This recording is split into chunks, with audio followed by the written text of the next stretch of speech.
झारखंड के लातेहार जिले के मनिका विधानसभा सीट इस बार हॉट होने वाला है, क्योंकि इस सीट पर एक अनार और 100 बीमार वाली कहानी शुरू हो गई है। अभी तक किसी दल की ओर से मनिका विधानसभा सीट के लिए उम्मीदवारों के नाम की घोषणा नहीं की गई है, लेकिन कांग्रेस और बीजेपी में कई संभावित दावेदार चुनाव मैदान में उतरने की तैयारी को लेकर जनसंपर्क अभियान में जुट गए हैं। इस बार इस सीट से बीजेपी और कांग्रेस दोनों के प्रत्याशी बदलने वाले हैं, क्योंकि इस विधानसभा सीट पर बीजेपी और कांग्रेस की ओर से दो बड़े कदावर चेहरों के बीच टक्कर देखने को मिलेगी।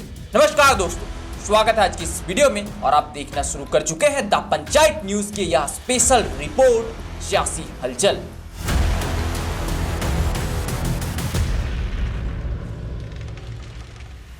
राजनीतिक हलकों में चर्चा है कि राज्य के वित्त मंत्री डॉक्टर रामेश्वर उरांव इस बार लोहरदगा की जगह मनिका से चुनाव लड़ने वाले हैं, क्योंकि लोहरदगा में कांग्रेस के अंदर ही एक गुट की ओर से उनका विरोध किया जा रहा है। तो वहीं दूसरी ओर इस बात की भी चर्चा है कि रामेश्वर उरांव अपनी बढ़ती उम्र को देखते हुए खुद चुनाव मैदान से नहीं उतरेंगे और इस बार रामेश्वर उरांव अपनी राजनीतिक विरासत अपने पुत्र रोहित उरांव को सौंपेंगे। यही वजह रही कि मनिका से रोहित उरांव की ओर से भी चुनाव लड़ने की इच्छा जताते हुए कांग्रेस जिला अध्यक्ष को आवेदन भी दे दिया गया है, जबकि रामेश्वर उरांव लोहरदगा या मनिका दोनों सीटों से संभावनाओं की तलाश में जुटे हुए हैं। रामेश्वर उरांव के मनिका से चुनाव लड़ने की हवा इस वजह से भी चल रही है क्योंकि रामेश्वर उरांव मनिका से चुनाव लड़ चुके हैं, हालांकि उनकी जीत नहीं हुई थी। पर इस बार मनिका से चुनाव लड़ना रामेश्वर उरांव के लिए खतरों से कम नहीं है, क्योंकि बाबूलाल मरांडी भी मनिका से उतरने का मन बना चुके हैं।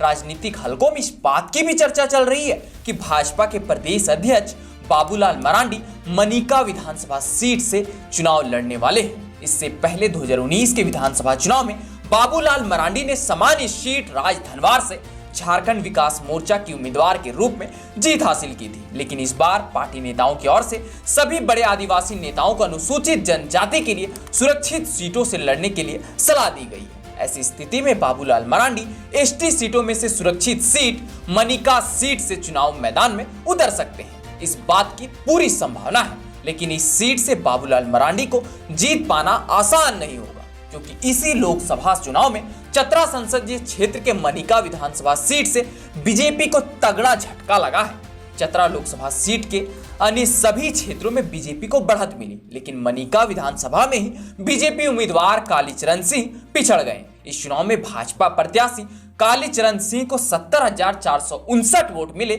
जबकि कांग्रेस प्रत्याशी KN त्रिपाठी को 72,045 वोट मिले। इस कारण से भाजपा नेता चिंतित हैं कि कहीं इस बार भी विधानसभा चुनाव में मनिका क्षेत्र में पार्टी उम्मीदवार को मुश्किलों का सामना न करना पड़े। लेकिन इसके बावजूद मनिका सीट से चुनाव लड़ने के लिए भाजपा के कई नेता इस सीट से अपनी दावेदारी कर रहे हैं। मनिका विधानसभा सीट बीजेपी का गढ़ माना जाता है। हालांकि वर्ष 2019 के विधानसभा चुनाव में बीजेपी उम्मीदवार की हार हुई थी, पर इस बार बीजेपी की ओर से पूर्व विधायक हरिकृष्ण सिंह और रामदेव सिंह प्रमुख दावेदार हैं। इसके अलावा एक साल पहले झामुमो छोड़ भाजपा में शामिल हुए जिला परिषद सदस्य बलवंत सिंह भाजपा उम्मीदवार के तौर पर प्रबल दावेदारी कर रहे हैं। इसके अलावा बरवाडी के जिला परिषद सदस्य कन्हाई सिंह भी हाल ही में बीजेपी में शामिल हुए हैं, जबकि सरयू राय की करीबी रहने वाली पूर्व जिला परिषद सदस्य शिल्पा कुमारी को भी भाजपा का संभावित उम्मीदवार माना जा रहा है। तो वहीं दूसरी ओर कांग्रेस में भी दावेदारों की लंबी लंबी लाइनें लग रही है। वर्ष 2019 के चुनाव में कांग्रेस के रामचंद्र सिंह ने जीत हासिल की, लेकिन इस बार कांग्रेस में रामचंद्र सिंह के अलावा कई दूसरे दावेदारों के नाम की भी चर्चा है। एक और जहां मंत्री रामेश्वर उरांव खुद और अपने बेटे रोहित उरांव के लिए लॉबिंग कर रहे हैं, तो वहीं दूसरी ओर कांग्रेस के लातेहार जिला अध्यक्ष मुनेश्वर उरांव भी कांग्रेस के टिकट पर चुनाव लड़ने की जुगाड़ में है। मुनेश्वर उरांव मनिका विधानसभा क्षेत्र से 2 बार चुनाव लड़ चुके हैं, पर वह दोनों बार मामूली अंतर से चुनाव हार गए हैं। एक तो यहाँ कांग्रेस में इतने दावेदारों की लंबी लाइन लगी हुई है, तो वहीं आरजेडी के रघुपाल सिंह मनिका से चुनाव लड़ने के लिए पूरी जोर लगा रहे हैं। हालांकि यह कांग्रेस की सीटिंग सीट होने के कारण इस बात की संभावना काफी कम है कि आरजेडी उम्मीदवार को चुनावी मैदान में उतारा जाएगा। पर रघुपाल सिंह वर्ष 2019 में बीजेपी के टिकट पर चुनाव लड़कर 57,000 से अधिक वोट ला चुके हैं। ऐसे में इस बार मनिका सीट को लेकर इंडिया गठबंधन में खटपट देखने को मिल सकती है।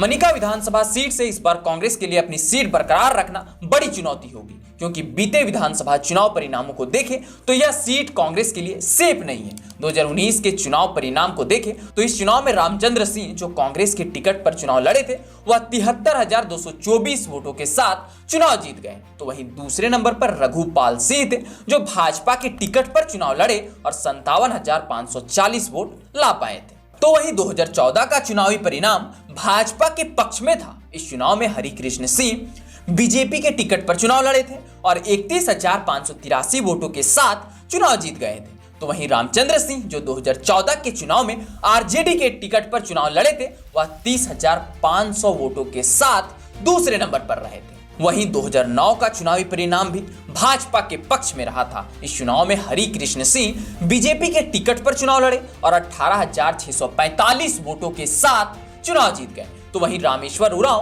कांग्रेस के टिकट पर चुनाव लड़े और 16,876 वोटों के साथ दूसरे नंबर पर रहे थे और आरजेडी के रामचंद्र सिंह 15,214 वोटों के साथ तीसरे नंबर पर रहे थे। 2005 का चुनावी परिणाम आरजेडी के पक्ष में था। इस चुनाव में आरजेडी के टिकट पर रामचंद्र सिंह चुनाव लड़े और 26,460 वोटों के साथ चुनाव जीत गए। तो वहीं डॉक्टर दीपक उरांव जो झामुमो के टिकट पर चुनाव लड़े थे और 16,577 वोटों के साथ दूसरे नंबर पर रहे थे। तो वहीं बीजेपी के यमुना सिंह 15,680 वोटों के साथ तीसरे नंबर पर रहे थे। तो वहीं 2000 का चुनावी परिणाम भी बीजेपी के पक्ष में था। इस चुनाव में बीजेपी की यमुना सिंह 16,674 वोटों के साथ चुनाव जीत गए थे। तो वहीं दूसरे नंबर पर आरजेडी के रामचंद्र सिंह रहे थे जो 11,905 वोट ला पाए थे। और अगर ओवरऑल देखें तो मनिका विधानसभा सीट से बीजेपी के यमुना सिंह को 5 बार जीत मिली। सबसे पहले यमुना सिंह 1977 में जनता पार्टी के टिकट पर जीत हासिल की। इसके बाद 1980, 1950 से 1990 और 2000 में बीजेपी के टिकट पर ही जीत दर्ज की, जबकि रामचंद्र सिंह ने 1995 और 2005 में आरजेडी और 2019 में कांग्रेस के टिकट पर जीत हासिल की। वहीं हरिकृष्ण सिंह ने 2009 और 2014 में बीजेपी के टिकट पर जीत हासिल की है। लेकिन अगर मनिका विधानसभा सीट के अधिकतर चुनाव में जीत और हार का अंतर देखें तो 2019 के विधानसभा चुनाव को छोड़कर बाकी सभी चुनाव में जीत और हार का फासला काफी कम रहा है। ऐसे में अगर बाबूलाल मरांडी इस सीट से चुनाव लड़ते हैं तो इस सीट पर जीत और हार का फासला बहुत ही कम देखने को मिलेगा। लेकिन आप इस मनिका विधानसभा सीट को लेकर क्या सोचते हैं? इस बार यहां कांग्रेस या बीजेपी दोनों में से किस पार्टी की जीत हो सकती है? और बाबूलाल मरांडी अगर मनिका सीट से चुनाव लड़ते हैं तो जीत पाएंगे या नहीं, यह हमें नीचे कमेंट में जरूर बताएं। और यह वीडियो अगर आपको इन्फॉर्मेटिव लगे तो अपने दोस्तों के साथ शेयर जरूर करें और साथ ही साथ हमारे इस यूट्यूब चैनल को सब्सक्राइब भी जरूर करें। तो चलिए मिलते हैं अगले इसी प्रकार के कुछ और वीडियो के साथ। तब तक के लिए आप सबों को जोहार।